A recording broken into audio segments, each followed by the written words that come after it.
Hakeem and I work in procurement services. Today I'll be talking about buy speed and informal procurements.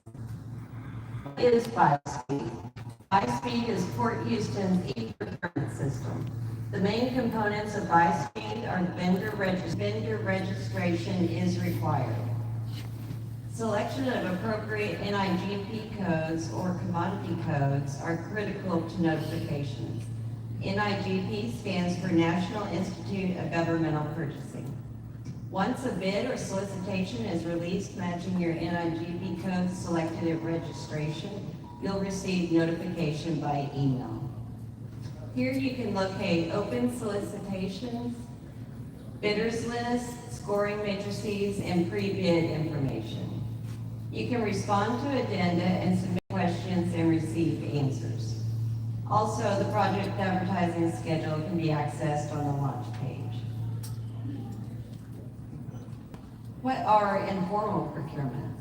Informal procurements are procurements up to $100,000. The informal process is fairly straightforward compared to formal procurements. You'll submit your quotes online through BuySpeed. Common types of informal procurements are office furniture, cameras and camcorders, desk phones, vending services, AC parts, safety equipment, cables, catering, tools, fencing materials, electrical components, chemicals, medical supplies, plumbing supplies, rental equipment, including chairs, tables, and tents, just to name a few. Thank you. Now I'll turn it back over to Summer Freeman.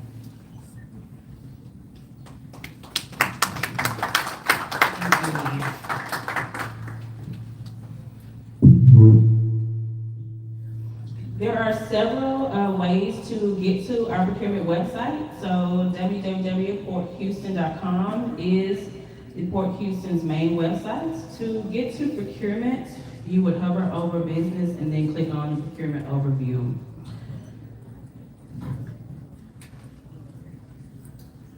So we can go there now.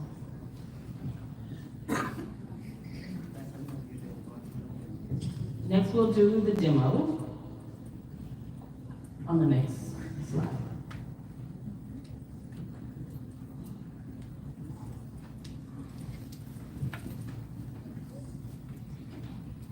So to register for BuySpeed, you would click the register button, but we're gonna go in and show you on the outside first, so we won't log in yet, Israel, not yet.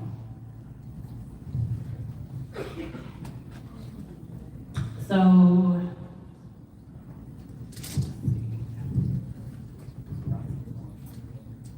can we start at the main page for Port Houston, if you don't mind?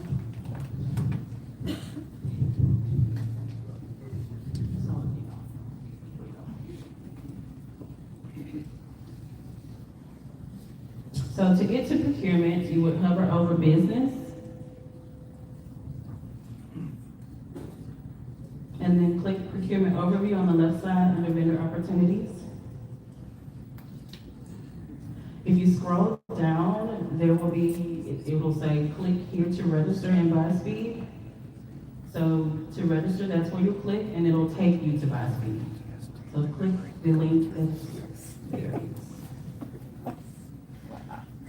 Okay, so complete all necessary steps to register and make sure you upload your W-9 form. Please see the links on how to register on BuySpeed and the Port Houston website. Okay, so on this page, to view the agenda, what was on the previous? Can we go back to the previous? I'm so sorry. Because we want to show you guys how to view the agenda, which shows the pending Port Commission approval. So at the top of the form, please click About. At the top of this page, click About. And then go to Public Meetings and Minutes on the left-hand side. And then click Regular Commission Agenda if you'll scroll down.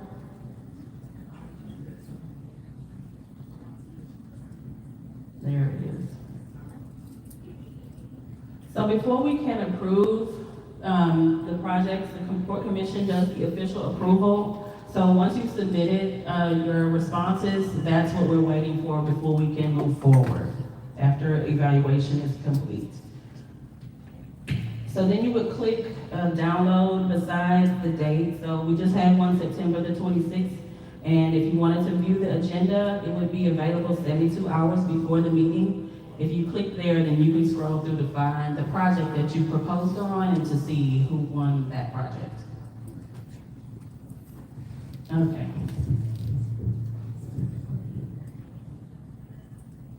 So now we can go to Vice Mayor.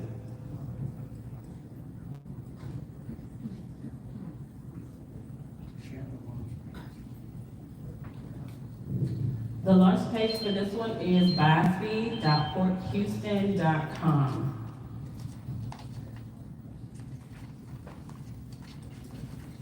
So we'll log in now, we'll do a little trial run.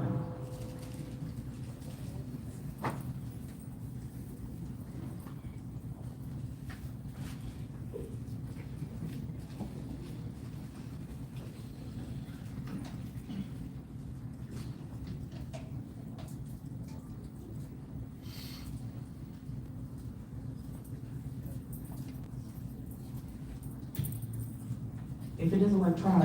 Don't write down Alberto test, okay? Try it in all caps, Israel.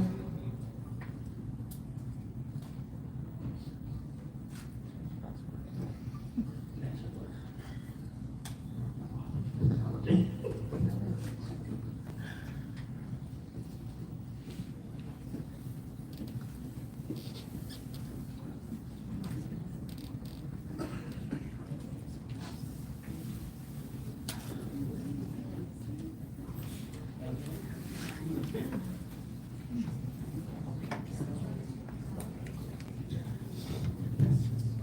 We can also show you though, if you go out of this, exit out of here, if you scroll down to the links that are on the landing page, to view upcoming projects, we have the construction project, but we also have the project advertising schedule. If you'll click that link, project advertising schedule,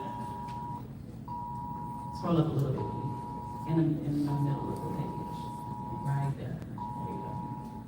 So this is published every month. It will show you what projects will be advertised and when. It also gives you a detail about the project, its name, its description, and also the NIGP codes that will be entered when the solicitation is released. So if this NIGP code is one that's registered with your business, then you should be getting an email about that project.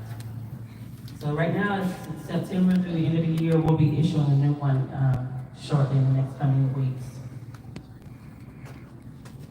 Okay, we'll go back to the landing page. So Vice Speed, yeah. So pre-proposal information is on this document. Bid proposal conference information is the link, so that will show you when we have pre-proposal meetings, who attended them, just in case you wanted to partner with any of those vendors. As well as the presentation, we record those presentations, so if you miss it, then you have an opportunity to look at the video that we recorded.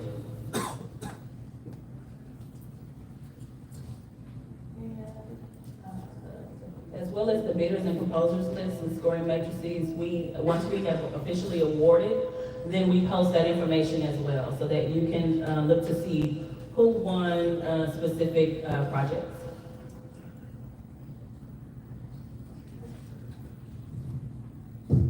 Let's give Summer, Leanne, Alberto, all a big round of applause.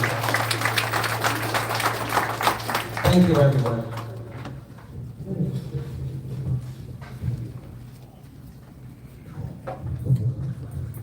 Okay, we do have a few moments, not a lot of time, so please note that we will be in a room following this brief Q&A session. Are there any questions from anyone? Yes, ma'am. I do have a question. Let's see, do we have another mic? Okay. I'll give the mic trouble right here. Okay, I'm sorry. Okay, hello. Hi, we were registered, and I believe we to be on to go with the Port of Houston, but it is expired. So do we have to go through the entire process again? It was only good for 3 years. So it never expires when you register and buy speed. Okay. No, to get originally. No, there is no expiration. What, no, let's take a step back.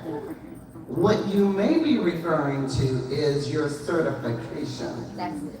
Right, so certifications do expire from organization to organization for either 3 or 5 years.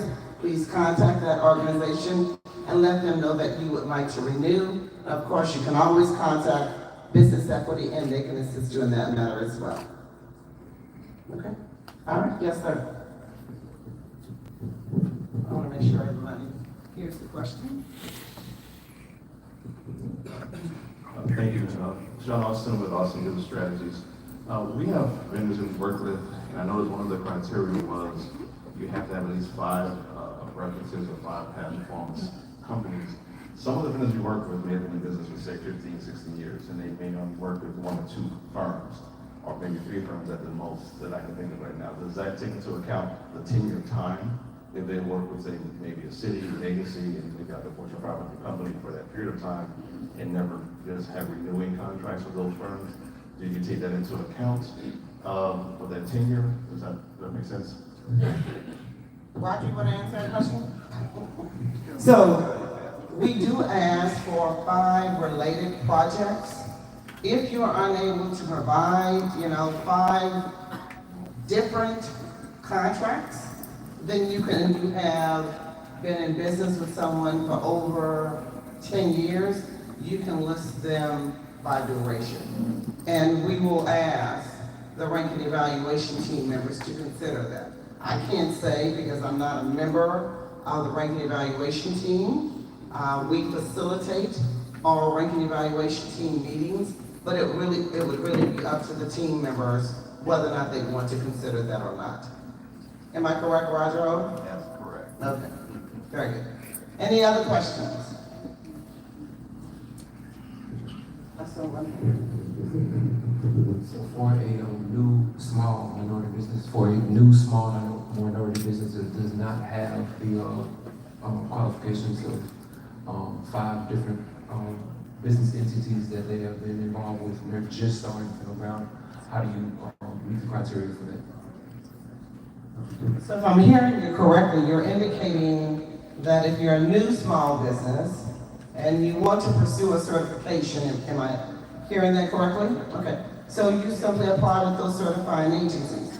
Please keep in mind, it's very important that when you want to do business, and if you want to do business with the Port of Houston, you must first register and buy speed, and then secondly, register with our business equity team. We have a small business program, and they will guide you in terms of, your certification process.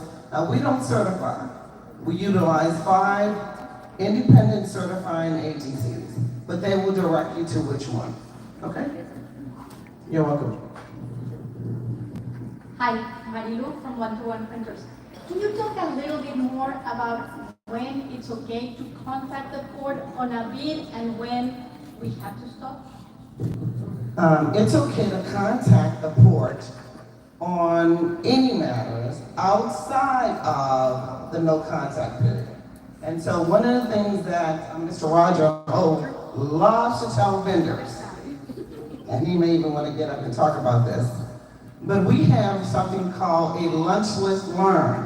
Right, Roger? That's correct. A lunch list learn, so that if you're interested in any category of doing business with the Port of Houston, as long as there's not an active project regarding that commodity or that construction project, at that time, you can schedule a meeting with members of the port team, be it PCM, operations, and you can tell them that you would like to display your qualifications.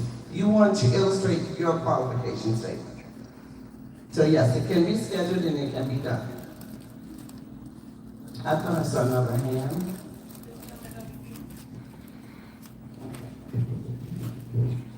Thank God I don't mind.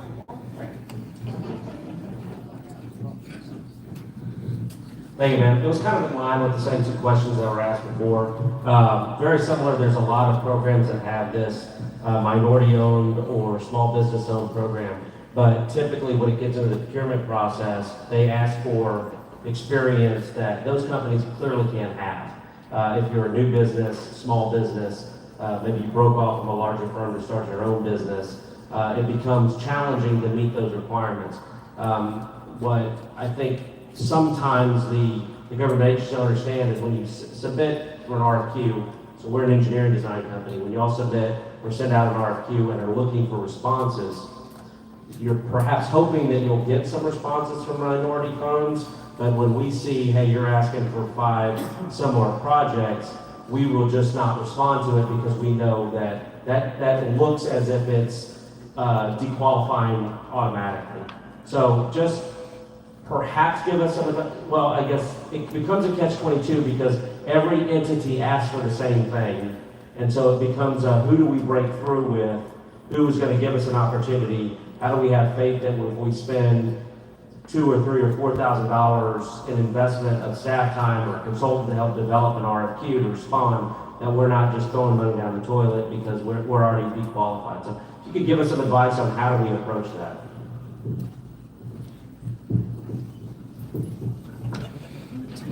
Great question, thank you. And I think Mr. Roger Cole wants to respond to this. I'll try to talk loud unless you. You know, I'm going to try and come across so that everyone can hear, because this is super important, right? We've had 2 or 3 questions.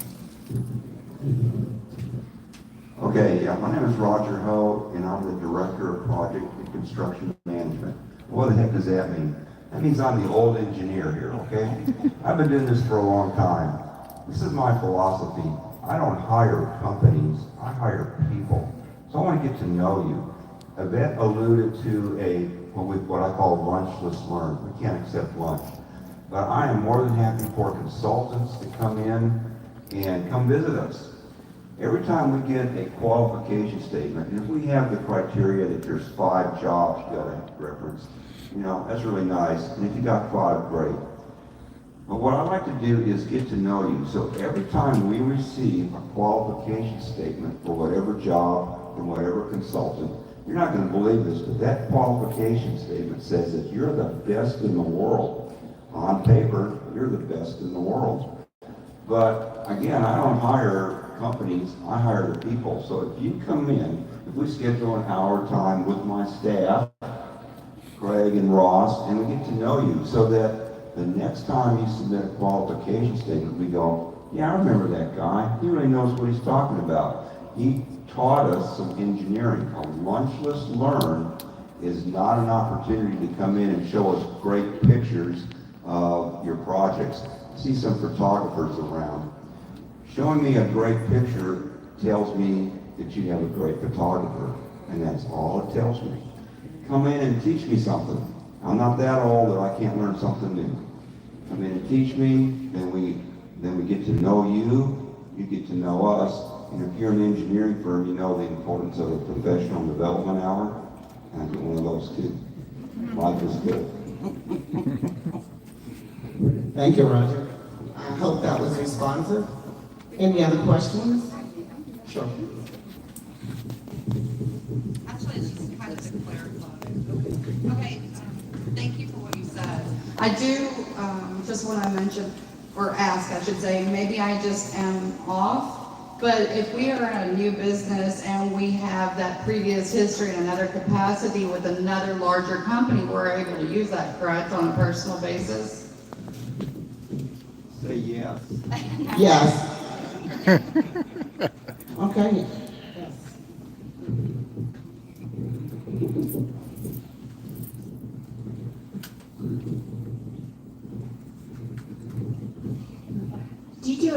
Does somebody do a lunchless learn for other trades outside of construction, let's say professional services or other industries, and who would be the best contact for that?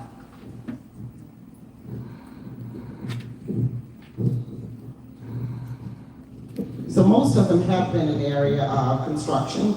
It does not mean that we can't have them in other areas.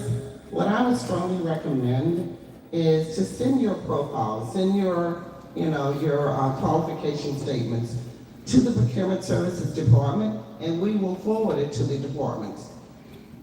So that's one good way of just exhibiting yourself. Any other questions?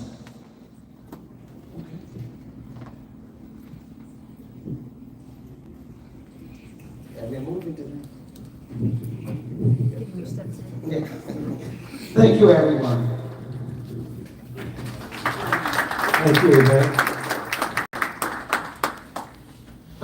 And Cassandra did want to let you know that the construction forecast reports, and they're fresh off the press from the fourth quarter, are right over here with Roger Ho and Craig Casper and Ross Talbot. If you have any questions, please visit with Roger and his team. And the projected advertising schedule, project advertising schedule is located at the back of the room. And you can see James Christie in the back. If you can raise your hand, James. There you go. Feel free to go swing by there and pick up a copy. And now with that, I'm going to turn it over to Dr. Savita Vidasi Singh, our Director of Business Equity, and she's going to serve as the moderator for our fireside chat. Savita? Thank you, Pedro. Thank you, Yvette and team. Let's give it up to our fantastic procurement team.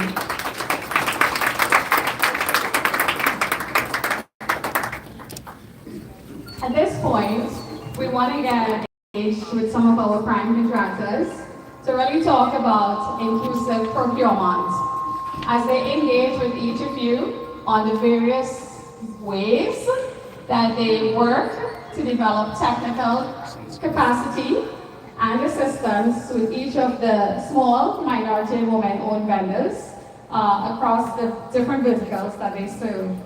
We've got with us from Makati, Adil Malik. Adil, can you stand? So let's hear it for Adil and Makati.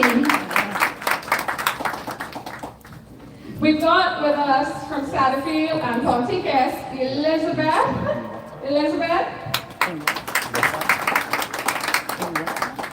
From Great Lakes, we've got Mosquito. Cameron is representing Russell Marine. And we've got Joseph from Jacobs Engineering. So one of the greatest ways to do business with the port is through working with our primes. And as we work towards our ongoing commitment and partnership to ensure that there is inclusion in as many opportunities as possible, we want to hear from our primes, some of our prime contractors, on how they make this happen. So I'm going to start with Elizabeth. Elizabeth, can you walk us through your diverse supplier inclusion program and practices? We have to share mics, sorry. Thank you. Again, my name is Elizabeth. I'm with Satterfield and Ponticus Construction based here in Houston. We are an ENR top 400 contractor, and we're currently doing some work for the port now.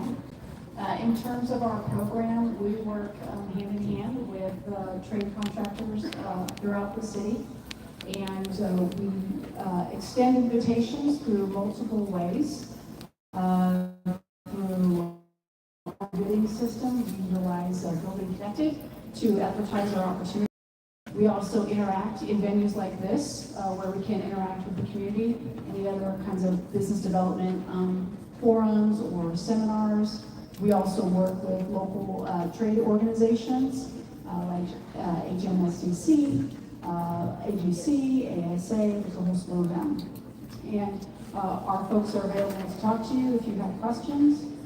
We do ask that you get pre-qualified with our company first, and there's a system that you have to supply some information to us, like your financials, your W-9, your safety manual, your quality control manual, and all of that gets assessed through our program, and it can be very quick, or it can take as long as you like, where the ball is kind of in the court, that once you go through our pre-qualification process, then you're eligible and you're approved, then you're eligible to bid on our projects. Thank you. Is there anyone else in our panel that would like to add or speak to their program? Adil and then Mokita, whichever one. So my name is Mokita Quinnen, and I am a business analyst for Great Lakes Dredge and Dock. We are a significantly large dredging firm. We do have significant international operations. We have been in business for over 133 years. So our fleet is massive. So you may have seen our dredges here on the Port of Houston because we have an active project here within the ship channel. But the way that we like to go out and find vendors and source our vendors is through events just like this. We really like working hand in hand with the companies that we do business with, as well as going out and actually working with the local SBA, wherever it is that we have a touchdown project at. We do significantly well with working with the PTAC, SBA, and local chambers. We're currently members of the National Association of Minority Contractors. We value women in construction contractors, so we're members of NAWIC. And then we really like HMSDC and organizations like that because they really have a strong foothold on these smaller community organizations and contractors. So I really like to put an emphasis on building relationships early. So a lot of people have never really heard of Great Lakes Dredge and Dock, but we are really large. Our fleets are everywhere. So just connecting with individuals like myself and our procurement team is the best way to get your foot in the door. We do have a pretty rigorous, internal vetting process where we like to pre-qualify vendors. So we really like to build those relationships, especially with our smaller businesses early on. So we like to schedule meetings with them, get them in front of the faces of the stakeholders, and really determine where it is that they fit in our projects. Before our projects are even awarded, we like to figure out where we could place them. So relationships is what I like to emphasize. Communicating with people like me and letting us know what it is that you do and where it is that you believe that you can have the biggest impact. Selling yourself to people like me who can make it happen. I don't know if anybody else can agree with me, but it is quite challenging to get your foot in the door, but it doesn't have to be. So keep in mind I'm here, I can help guide you, and then we also have agencies that we work with that can also help guide you if you don't have a certification yet. Now we do encourage everybody to have SAM.gov, registration, so just remember that before you walk up to me, because we are encouraging all of our vendors to be certified in SAM. Thank you, Mokita. Before Adil goes up, I just want to touch on some housekeeping rules. Our prime contractors are sharing some very vital information. There's going to be tons of time for networking in the back of the room. So can we just be a little bit respectful of what's going on in the room and save the networking for after the forum? Thanks. They can't hear in the back. Are you guys not hearing? They don't hear. So Adil, you're going to share audio program.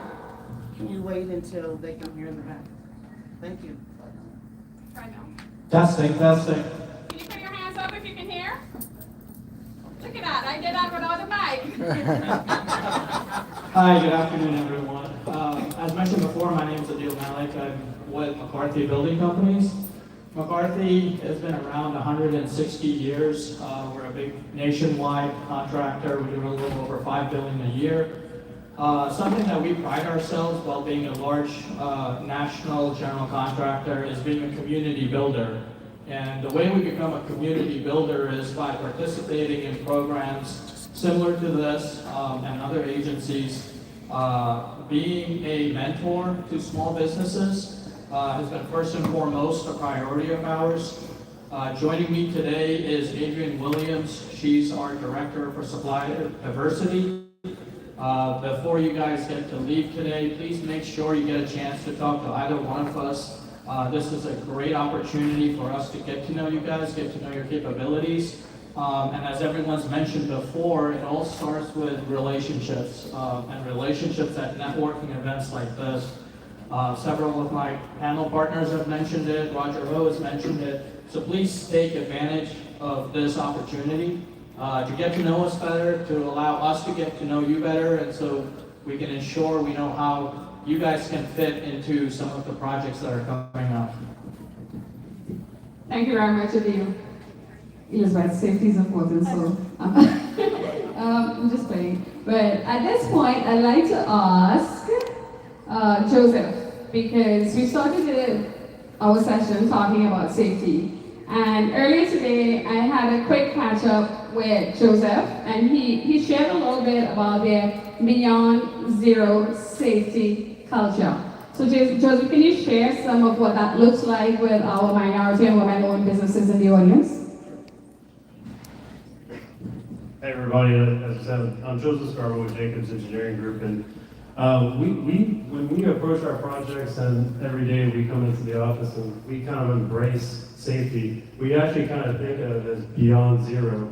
And even starting with our dive safety plans that we prepare or our HSE plans before we actually go to the field, we actually empower our employees to be able to stop work, to be able to say, hey, that's an unsafe situation. And we continue to press that, and we do all types of like safety meetings, safety briefings. If we do have that unfortunate time, we do have an incident, we actually go back and review, and it's actually kind of distributed throughout the company. And so it's something that we want to say is like, we want everybody not only to go home, but also when they get home to be safe too. So we really try to target beyond zero.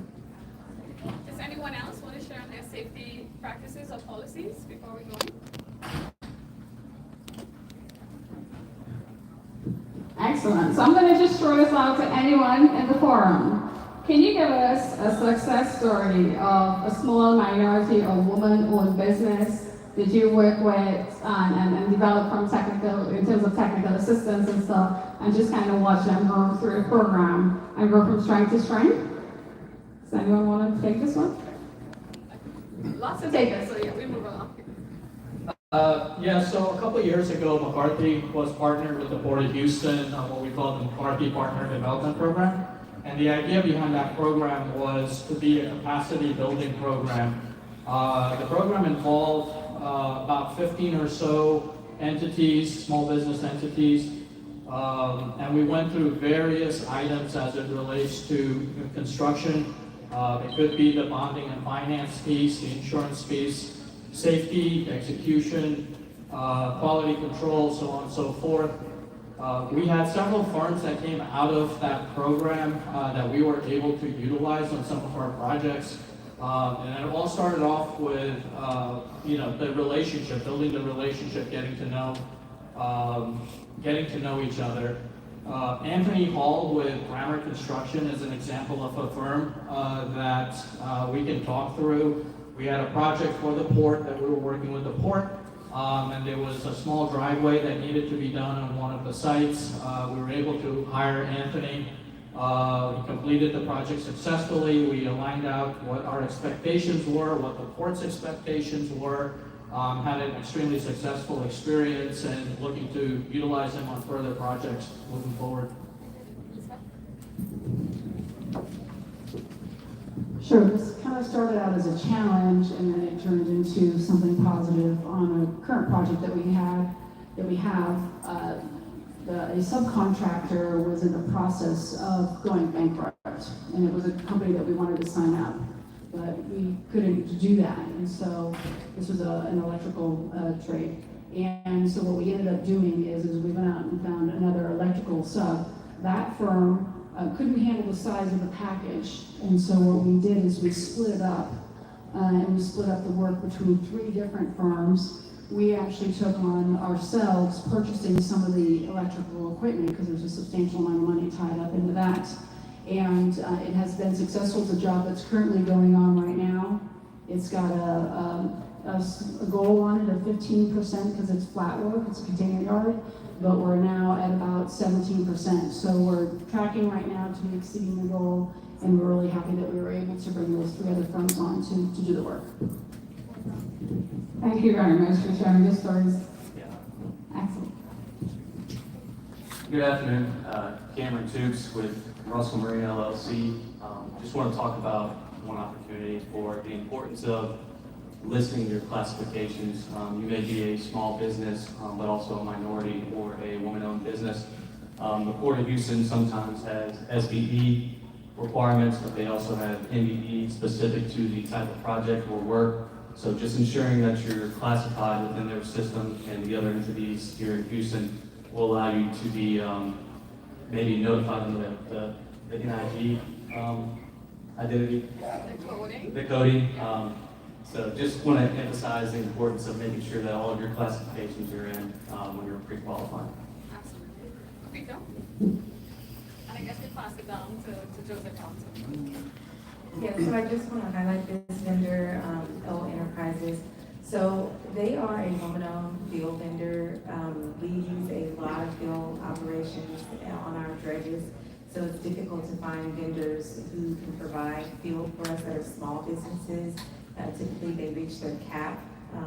So whenever we were on the hunt to find vendors who can provide that service, this particular vendor actually reached out to us through just a regular outreach event just like this one. And they said, hey, they walked up to the table and they said, if you provide fuel and we're a woman-owned business, is that something that you guys have an exclusive contract with, or is that something that you can reach out to us on an as-need basis? And we were like, actually, you know what? Let's reach out to you. We always need fuel, and furthermore, we could definitely use your support in that category. So we started this vendor off small, just to see if they were really serious about it, if they were willing to just follow through on the obligations that we offered. They agreed with our terms. We began doing business with us, and we began procuring just small amounts of fuel from them. And that eventually grew to much larger amounts, and now we use them nationally. We use them all over the United States. So pretty much almost all of our contracts that we do business in, we're able to use this fuel vendor, but they started off significantly small, and then they expanded, and we're able to use them all over the place. So it goes back to what I was originally saying, by just building small relationships and not being afraid to come up to our desks, our tables, and just announcing yourself and just basically letting us know what it is that you do and that you're proud of. The same way you pitch your job to the Port of Houston should be the same way that you pitch to us individually sitting here. That's the only way that we can know what it is that you're capable of and what it is that you're willing to help us with. That way we can get you in front of the right people and figure out where it is that you fit in our organizations in terms of providing services and materials for us. Yeah, I feel the same. When I was looking to try to get a little bit out of engineering, more of the project management, more on the sales side, I had a mentor once tell me, he says, well, what's the one takeaway I can take? He says, well, this business is all about relationships. And boy, is that true, as if we've heard that echoed over and over. Pretty good success story. I started working, I met Jennifer Lindbaum at Cass Group back in 2017, 2018. And so we started trying to work on a few projects to try to see where we could go, not really thinking about Port of Houston. We were looking at Port Corpus Christi, a few other places. We have actually teamed, and Jacobs was a sub to them. We kind of split and done different things, but recently we've been working that relationship. They've kind of gotten from starting about 3 or 4 people, now they're about up to 10. And I'm happy to say they're on our latest project that we're doing with the port. So it was a very good story for us. So let's give it up for all those success stories, and then lots more.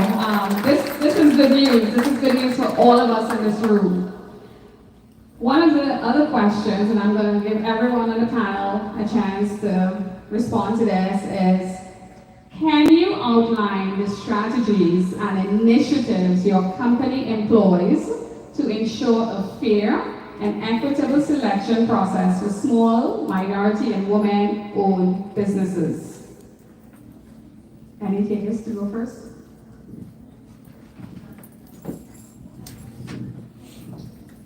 So the process, you say outline the process of how it's equitable. I'd say it's working hand in hand from our estimating department with all of you. Any questions that you have, come talk to us. We're open. Everyone here has said we're here available to talk to you. It's really about the conversation, us understanding what your capacity is, what you're interested in, and then of course the specific scope of a particular project. But it's really all about the dialogue and having a conversation with us.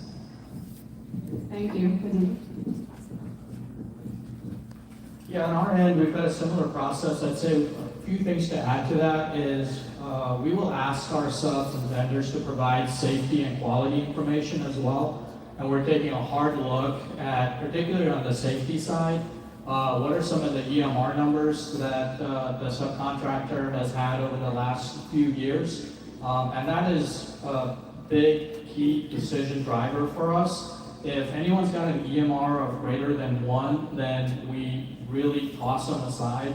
If there is a low bidder and has a high EMR, we'll disqualify them on our end, and because it's not worth the safety risk to hire someone that's got a bad safety record. So we take a hard look at safety, we take a look at quality as well. It comes in the decision-making process.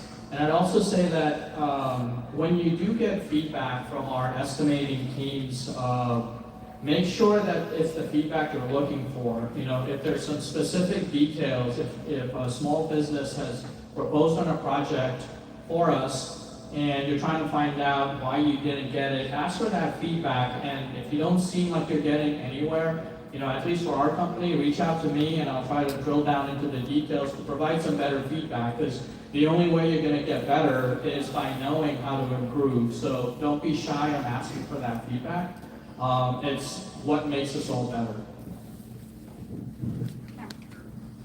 Yeah, and just to add on to what Adil was saying, when we provide that feedback, really taking that and running with it, a lot of the work that we provide and do for the Port of Houston takes a lot of time and effort from all parties, right? It takes a lot of your time, it takes a lot of our time. So to continue moving forward and bidding on the next job, analyzing letter of intent, qualification practice, safety records, and also execution and means and methods. All of that work takes a lot of time. So really taking that feedback and moving forward with it is really valuable. One thing that we cherish here at Russell Marine. So the way that we like to make it equitable is we really like to work hand in hand with our procurement department as well as the estimating teams. I work with all of the agents that provide procurement services for GODD on the various projects. They identify and outline what their needs are, what their expectations are. And then of course we do have an internal vetting process that we have to conduct prior to onboarding vendors into our system. So every vendor that gets onboarded does have to be fueled and vetted through various teams, like our risk management teams, safety, procurement. We look at different various things like their insurance, how many years they've been in business, the different projects that they've worked on, their capacity, their bonding. We look at everything to determine if they would be a good candidate for whatever position they're wanting to position themselves in under our projects. Just being able to develop strong relationships with our procurement team. I have a representative over there sitting behind our exhibit table. Raise your hand, Jorge. So he's there, he's a part of our procurement team.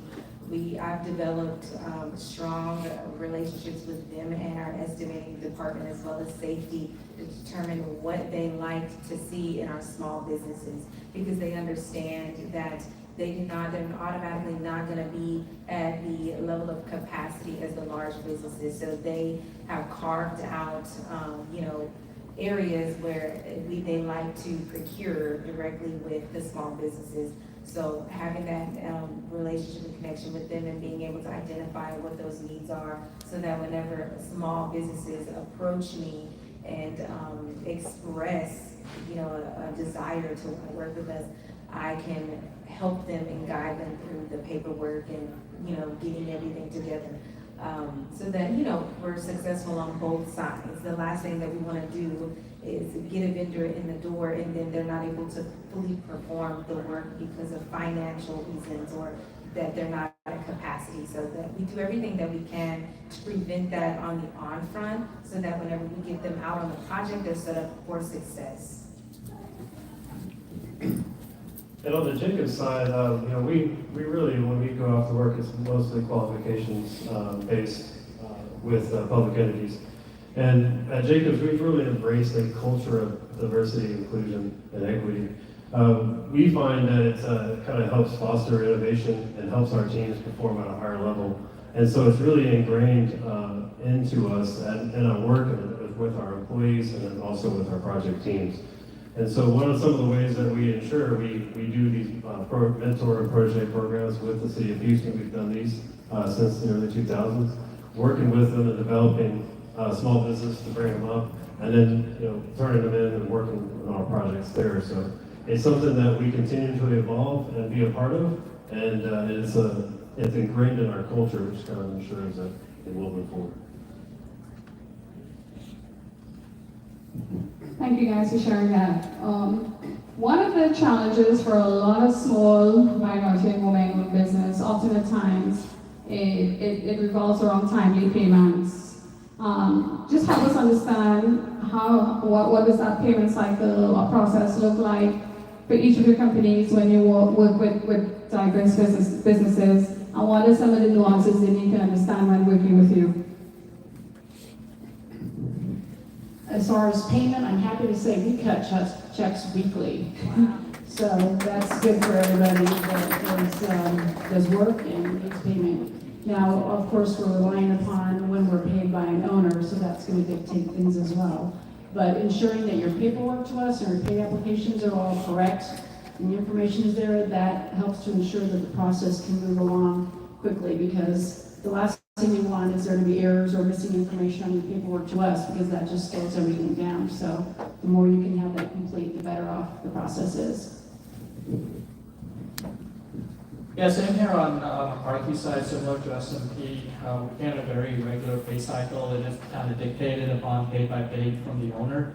One thing I would add is that as more and more contracts have NARAD funding tied to them, there are some very specific requirements with NARAD, and making sure that the subs and the vendors are getting ahead of that. Because if a pay app is off by even a penny, it will get rejected, and it's going to delay the port from getting their reimbursement. So just making sure that all your T's have been crossed, all your I's have been dotted, as you're going through the pay apps, because being off by even a little bit makes a huge difference. So just be extremely thorough with that process, and it'll ensure that timely payment is made. Yeah, over at Russell Marine LLC, being more of a mid-sized general contractor, we know the strains of cash flow in and out and the need to be paid on time and properly.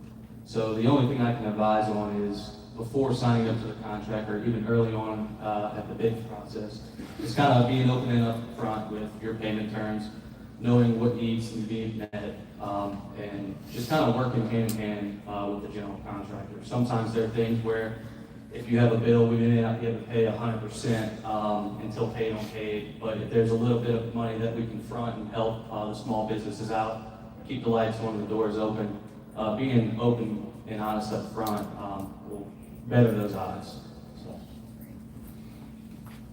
So as a dredging company, it is a case-by-case basis when dealing with payment for vendors. So I do want to stress and emphasize that I have a QR code there at my exhibit table that'll lead you directly to our supplier diversity and procurement site, where you can download the terms and conditions. Now, it is purely case-by-case basis and often decided upon what type of service and product is provided will determine how quickly the payout will be. So again, review the terms and conditions, and then if you agree with that, or if you perhaps have any concerns or questions about the frequency of payment, that is something that of course you can bring up to myself and the procurement team, and then we'll figure out ways around it if you're more on a financial need basis, maybe at a strain, the terms that we currently have may not be suitable for you. We'll work around that depending on your product or service. Yes, and then with Jacob's, we're doing professional services, so I would agree with Adil is, submitting invoices, making sure everything, the I's and everything is crossed, everything's accurate. We have to go read through our approval process for an inaccurate invoice. It just adds to the time of getting that approved. And of course, we're paid when paid, and we also have to follow that with some of our clients. So just I think on the professional services side, make sure you have an accurate invoice the first time so we can get that approved and then out to the board. So Joseph is helping me get my steps in for today, so that's good news. One more question, and then I'm going to open up the room for questions from everyone to the panel members. And this is going to be a question that goes along the entire forum that everyone can answer to. How do you measure the success of your company's efforts to promote the utilization of small, minority, and women-owned businesses? And what adjustments have been made based on your evaluations? So I'm just asking you, how are you measuring your program, and how do you know you're doing enough, or there's room to do more? Well, for every project, whether a goal is required by our owner or not, we are utilizing SMWBE firms. And we're tracking that, we're watching the goals that are given to us, and we keep track of those numbers. And we follow that very closely. We're able to report that to our clients, and even when we're proposing on work, we're very proud of the numbers that we always achieve and typically exceed. And we're just keeping our eyes open. If we need to do better, which, like I just said, we're always meeting those goals. We'll just add to the contractor base as needed.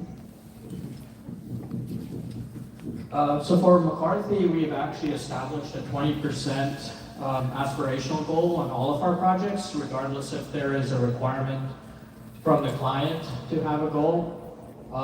We started that program about 3 or 4 years ago, and I would say since then it's evolutionized a little bit in the sense that we found that we were kind of using the same contractors, same subcontractors over and over again. And so what we shifted towards or improved upon was tracking new subcontractors that we're utilizing, new vendors that we're utilizing, and really broadening that pool. So now another unit of measure, if you will, is how many new firms have we added to our pool? Because there's not enough firms out there. And so just as important as the overall spend is the number of new subcontractors and vendors we're adding to that pool. Okay, I'm still. So I actually do all of the reporting for both our national and international operations.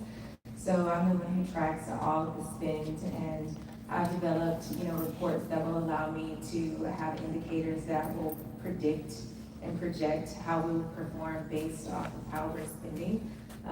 They auto-adjust and align accordingly based off project, but I'm able to identify the categories and subcategories in niche categories where we can pick up the slack whenever we are in conditions where we're below our goal or we're close to our goal. So I was able to do that with the Port of Houston.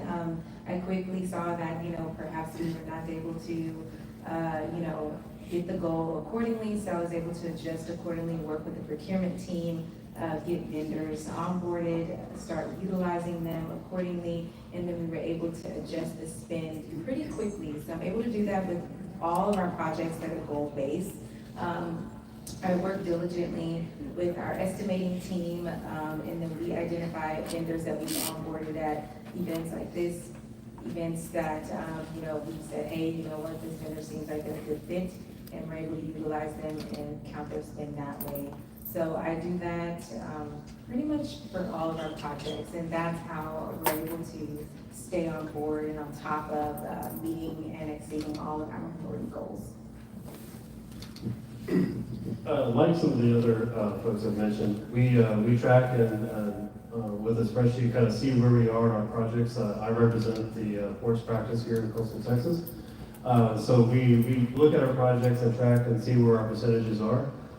We do try to be where the Port of Houston is on their aspirational goals for their projects, and so it's something that we take very hard, take it to heart, and we also work to try to bring in some new folks. We see a lot, like what Adil was mentioning. We see on some of our sub-consultants, we see kind of the same people over and over, and so we're looking to recruit. We look at these events and try to bring in new folks, say a new electrical person or a new coastal modeler, and we're starting to see that take shape on some of our new projects. So it's kind of a process, and you do have to track it because you can kind of get kind of lost in it. You say, hey, we've been using it. If you don't track it, you don't really see the numbers, and you can really see you've been using kind of the same people over and over. So that's kind of what we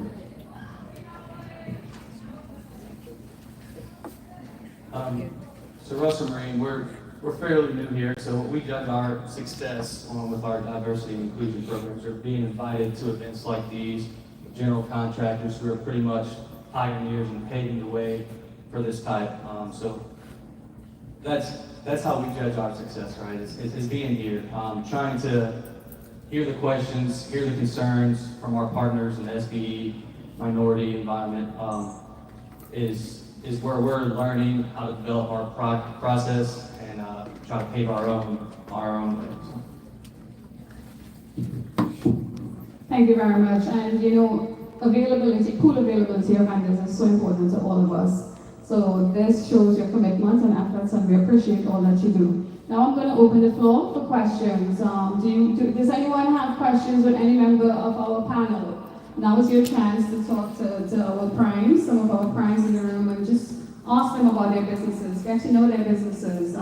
Any other questions we may not have covered. We try to cover as many questions to help you from an informative position so that you understand how to engage with primes and how to build that relationship. So, any questions? Sure. You can introduce yourself and your company when you ask a question.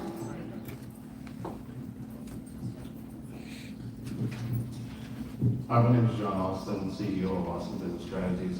We're a capacity building firm. We pull out the subs you guys are looking for. So we're boots on the ground and work with those companies that you want to actually have to bring onto your team. So it's a pleasure meeting you in person and seeing the philosophy and culture that you guys work with. My question is, teetering off of the last question that was made, we're data-driven, outcome-driven. We're using AI for a couple of years now. It's not a fancy thing for us, but the question is, do you guys really track the outcomes data of the subs that you bring on and the economic impact to the community? We're a big Texas firm. Always here in Texas, do you track that to see, okay, we're hiring X amount of firms on? What's the economic impact to the local community as we bring more firms on? This is the impact those dollars bring to the community. Not just hiring more firms, but the total dollars to the community. Is that tracked within your outcomes? Yeah.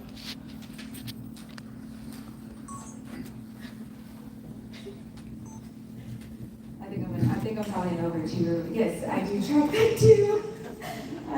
I'm really proud of it. But anyway, yes, I like to track that just so that whenever we're at events, we can speak to the impact that we have right then and there. So what I do is I like to use previous reporting history. So I like to go back in time, approximately 3 years, because we do a lot of business, repeat business in a lot of the states that we have projects in. So I'm able to go back and pull that data and create like a summarized amount of like impact, basically, of the spend that we have all the way down to subcategory.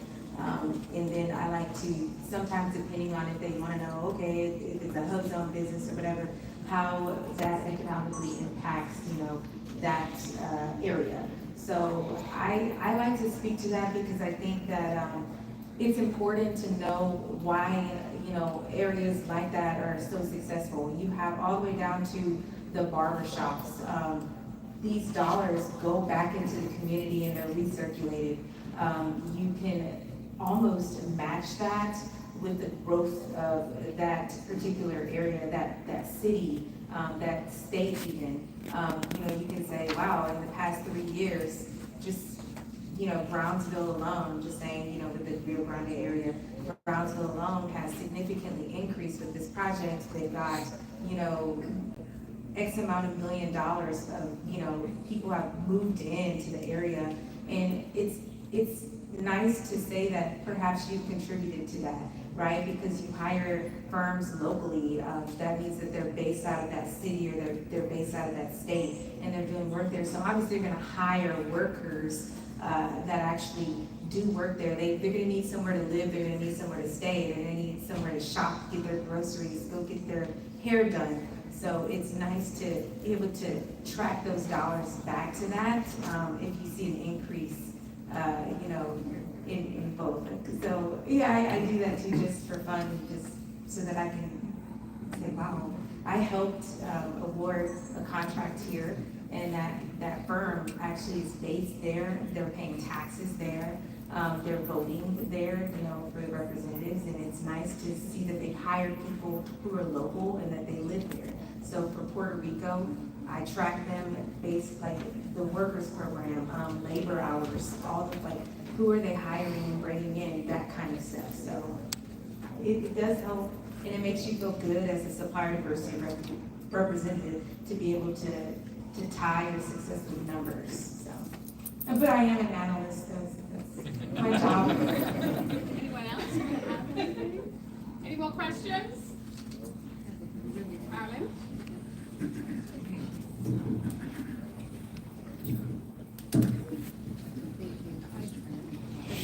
Hello, everyone. Thank you so much, first of all, to the board for this opportunity, and thanks to all of you for sharing this valuable information. My name is Marilyn Harrison. The last question triggered me to ask my question. I guess what I'm known best for is not being a nurse. Houston trained for 35 years, but being a veteran, a former Army nurse, and like I said, a war veteran. And so my question is, do any of your companies have special initiatives to get more veterans or disabled veterans or military family-owned businesses to get started with your company?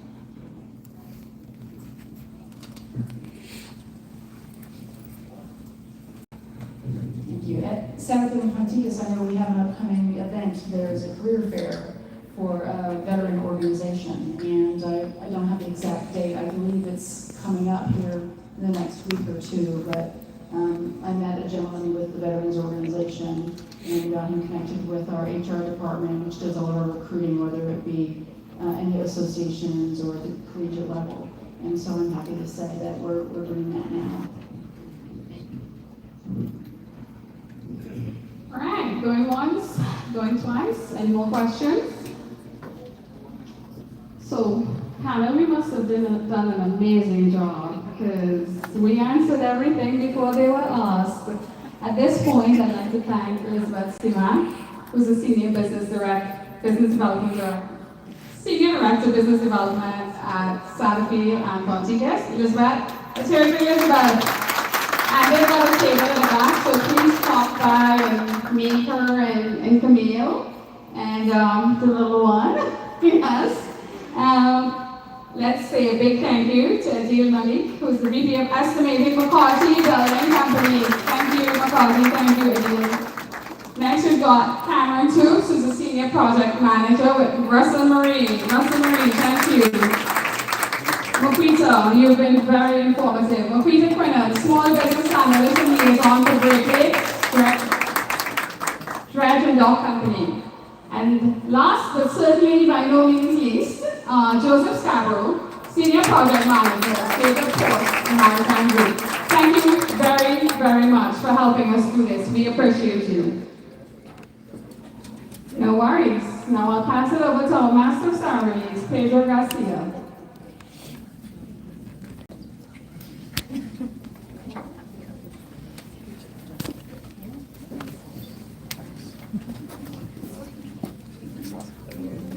All right, ladies and gentlemen,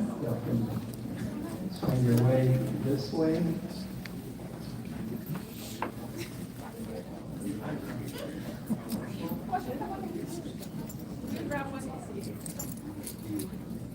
All right. After this segment, we'll have engagement and networking. But before that, we're going to kind of do a round table. You have 1 to 2 minutes to talk about your organizations, what your organization's about, what you're doing, your training programs, and so on. So we'll start with Metro. Let's hear from Metro.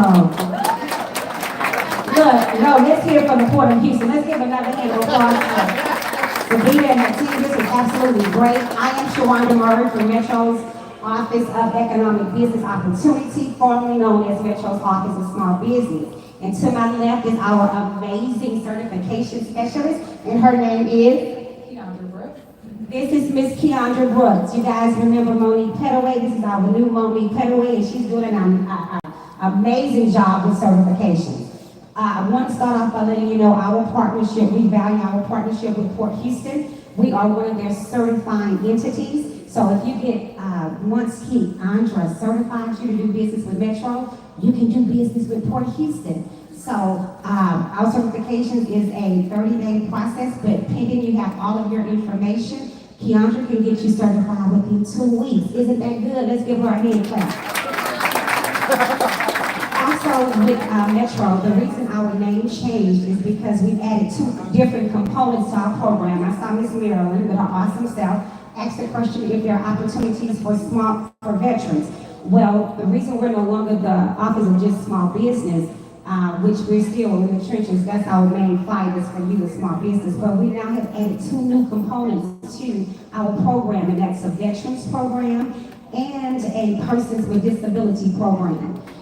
It just started October 1st of last year, so right now we're in the phases of developing the program. So we're in phase 1. Phase 2 should start this year, and our Metro's physical year has already started. October 1st, FY is now our FY 24. So we're in new dollars, new contracts. Speaking of new contracts, we have about 12 contracts on the street. 6 of them with small business opportunities. There's demolition projects, there's construction projects, there's IT projects.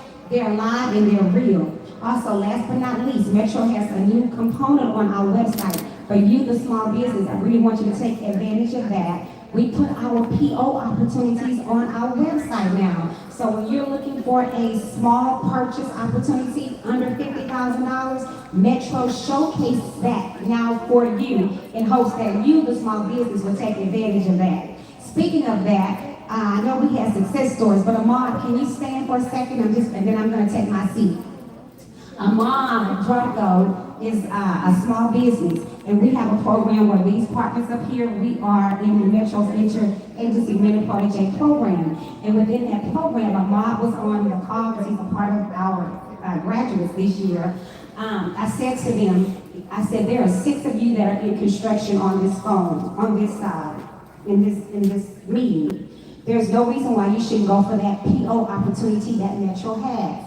Well, I will say that Ahmad went forward his first time ever bidding. He won the PO contract. And so we want you to know that these opportunities are real about what we're saying. And then lastly, not 2 minutes are up one thing. But last but not least, Metro does have a 35% small business goal on all eligible contracts. That's not, and I want to say something else. Yay, somebody clapping. There you go, clap, clap, clap. And we were the first to set those goals, and we see the Port and all of our friends, they have followed suit, and we're so excited about that. I was about to say something, I lost my thoughts, so I guess I'm gonna take my seat. Okay, but again, thank you. Please visit our table. My cards at the back, Keandra's cards are at the back, and the opportunities are at the back. So see me. All right, thank y'all. Thank you, Shawanda. Congratulations, Keandra. Welcome to the Metro team. Now I'll turn it over to Jeanette Bulwer with Fort Bend ISD. Thank you so much. First, I want to say thank you to the Port for allowing us this opportunity. And on behalf of our Superintendent of Schools, Fort Bend ISD, and our board. Can anybody say 1.26 billion? 1.26 billion. That's pretty low. Let's say it again. 1.26 billion. 1.26 billion. Sounds a lot better. We have $1.26 billion worth of opportunities for any business that wants to do business with Fort Bend ISD. Our next workshop is going to be on a Friday, November the 3rd at 2 p.m. at the James Reese Career and Technical Center. Our special guest is going to be our superintendent of schools and our chief operating officer, and Valerie Coleman from the United States Small Business Administration. So, you want to go ahead and put that on your schedule because there's a slice of pie for everyone, and we want you to come to Fort Bend ISD and get your slice of pie. Thank you. Thank you, Jeanette. And now, Veronica Douglas with Houston Community College. Thank you, and thank you to the board as well for having us here. It's great having a partnership and seeing the group come together as always. My name is Veronica Douglas. I manage the small business program at Houston Community College. We have a 35% small business development goal, which we exceed every year. Even through COVID, we did.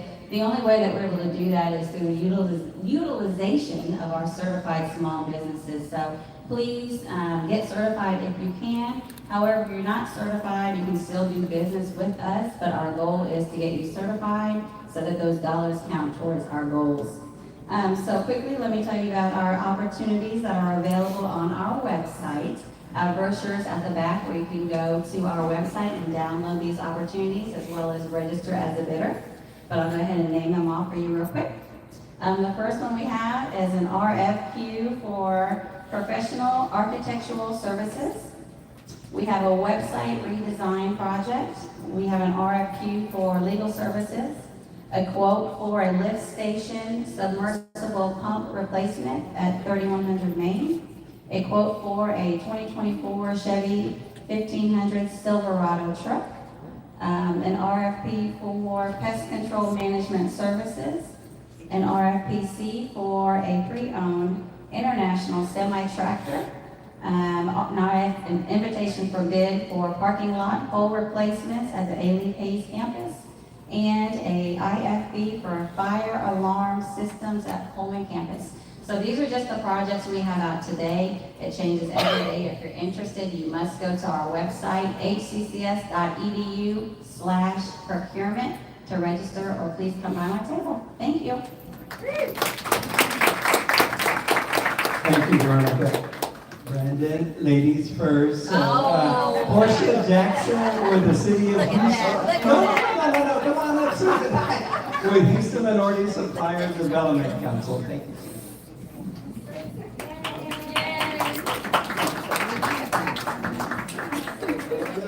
So let me fix this. Brandon Davis, Director of MD Services at HMSCC, Export Houston, and Susan, Certification Specialist at HMSCC. Problem solved. Thank you. Don't love the Port of Houston, but all of these events and everything that we're doing for minorities now today. Again, I'm Brandon Davis. I'm with Houston Minority Supplier Development Council, and this is Susan Mathai, one of the main certifying agencies for the Port of Houston that works diligently in order to grow, scale, and grow the capacity of vendors to make sure that companies are ready, willing, and able to do work with our corporate and government partners. So instead of that, kind of really run over that, right? But the biggest thing is that a lot of vendors, we really need to develop these companies in order for them to be in the position to be pre-qualified, in the position for a lot of the end users to see as a variable respondent to a lot of the solicitation, right? So we have programs like Supplier Idol, which we help build companies' confidence in pitching their business ideas, all the way to the Total Business Development Program, which helps run through from capability statements all the way up to really understanding how they get capital, and everything that's needed in order for you to succeed in this space right now, right? And so one of the things I want to go over a little bit about the certification process, I'm going to pass it over to Susan a little bit so she can tell you a little bit about the process. So our certification process right now, the certification approval process is going between 45 and 60 days. What we do is we have once a month, we have a pre-certification workshop where we go over information about eligibility, ineligibility, and go over documents and things like that. It's the first week of every month. If you go to www.hmsdc.org, you can go ahead and click on the link, calendar, and schedule yourself. It is a virtual workshop, and it is free, so please join while these spots are there. Over in that workshop, I go over a lot of document things that are needed. The list, when you look at it, might seem a little daunting, but one thing we want to do is make sure that you are comfortable with the information that you're submitting, one, and two, that you have a good understanding as to why we are asking for these documents. I have samples, I have templates.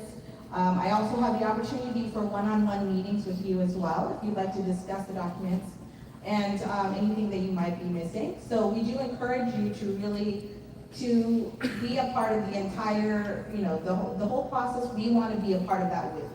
We want to work with you as a team to ensure that you have a great certification process. So please, I encourage you, please join our workshops, and I will pass it back to Brandon.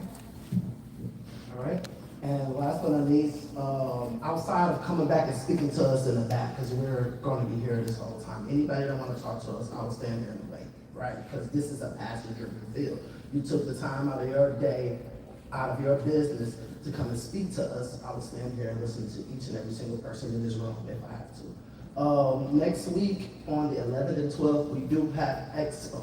Now, current registration is closed right now. However, it is coupled as a spot bid fair.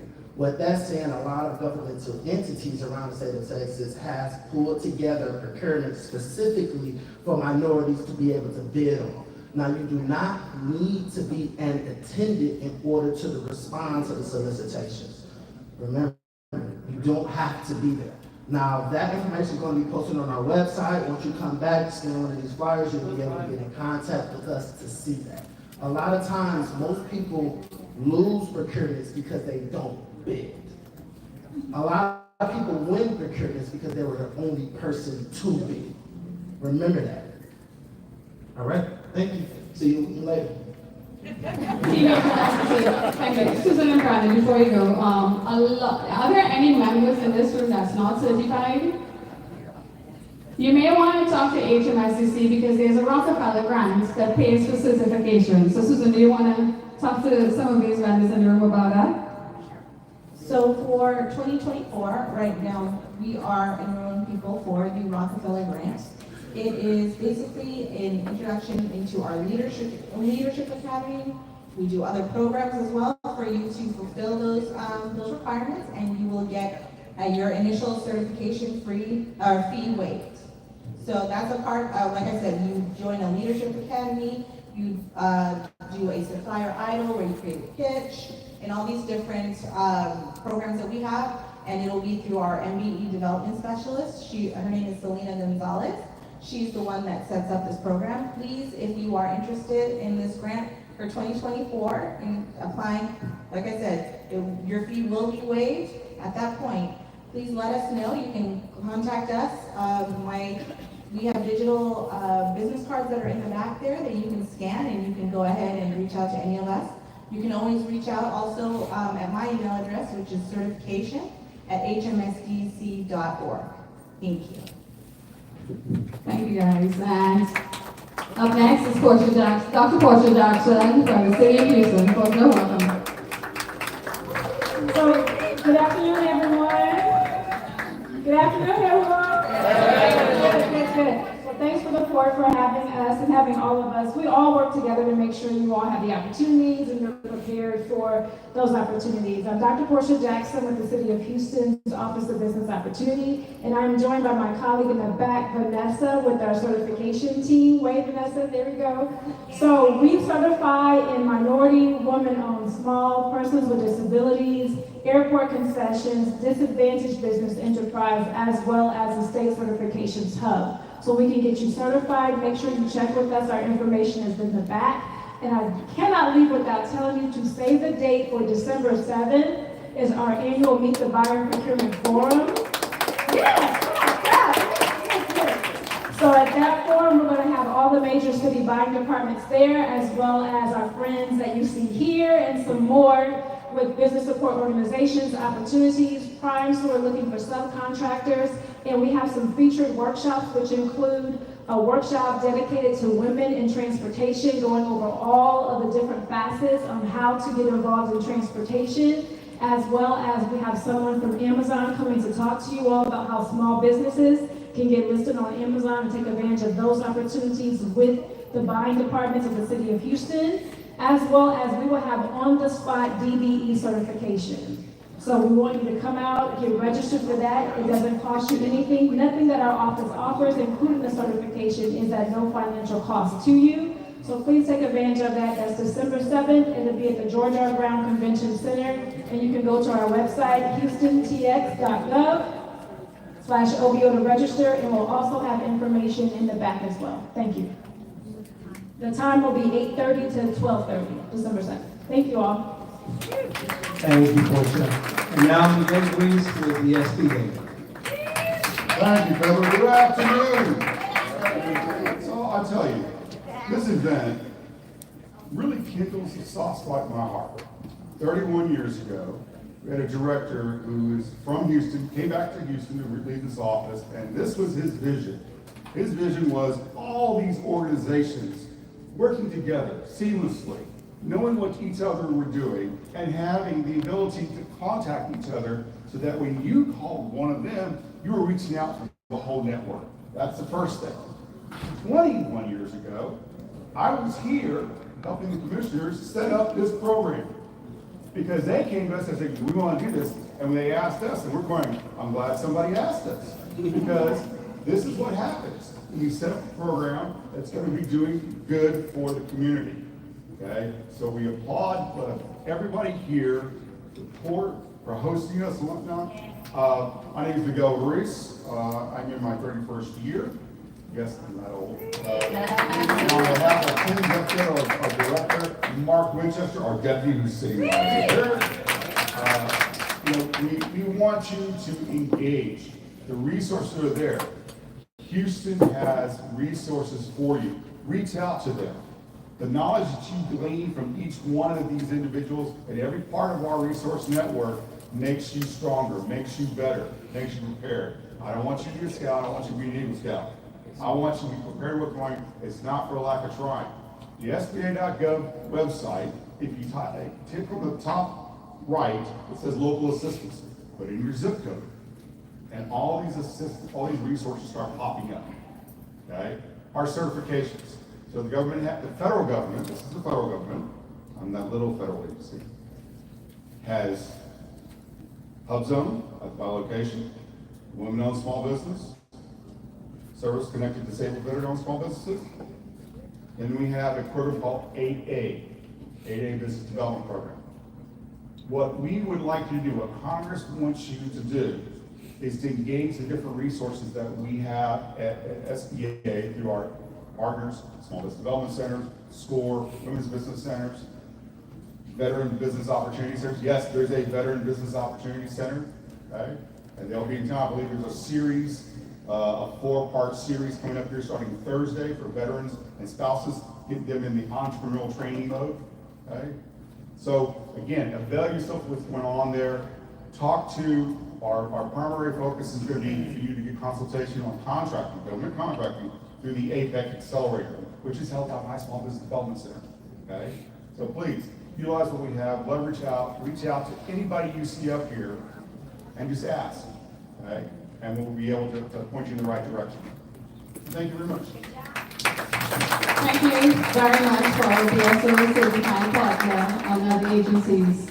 At this point, and just before we break, I want to remind everyone that our technical assistance program called Opportunity U, we've just graduated 27 participants, and I'd like to welcome Natasha Butler to the stage, or the podium, or the front of the room. I'd also like to call on my business equity team. If the team is in the room, please come up front. So we can put some faces. Brenda, Nicole, Pedro. Brandon almost stood up. Take a seat, Brandon. Natasha by two. So we got two Natashas. We finally call them Natasha A and Natasha B. Connie, come on up to the front. Eduardo, Brenda, Nicole. Okay, we're missing Nicole because she's working on compliance reports for us. Self-dedication. So, thank you to the team. None of this was remotely possible. We pulled this off. Procurement, Yvette and the team. Roger, our biggest trooper here, right, Yvette? Yes. Thank you so much. The leadership. Maxine Buckles, our chief, who's online. Let's wait for Maxine. Couldn't be here, but she's joining us remotely. Her leadership of this program and her passion for this and all that we do is amazing, and that's what drives us to work every day, to continue working with you all. We're fueled by the passion to see your success. Your success is our success. You know, we want to help you grow. Team, thank you very much. Certified agencies, thank you for helping us in this journey. And to all our SMWBEs, thank you for being a part of it. Now let's go to this room and make business.